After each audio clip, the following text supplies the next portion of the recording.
Bir gün beni arzularsan gel. Geceleri bağlar oldum gündüze. Hazların bittiği yerde hasret bıraktın gözlerime.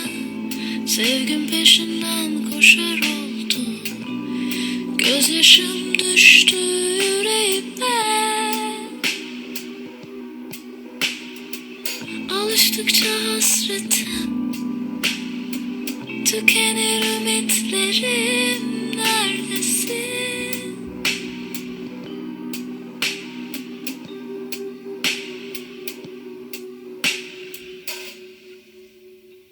Hislerini bırak, yolunu bulsun. Sen kötü günlerin en sonusun.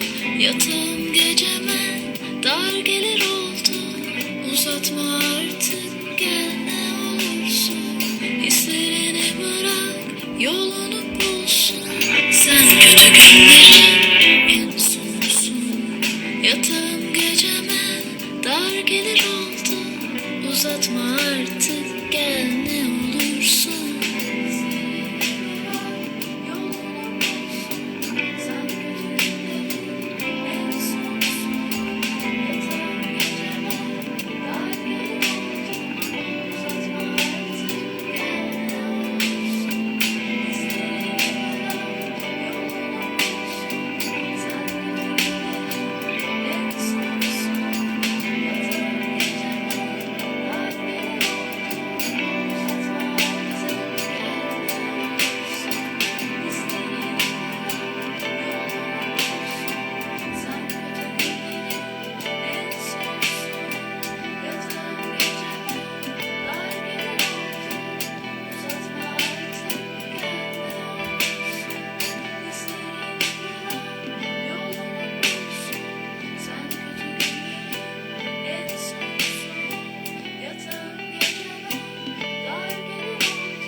Aha.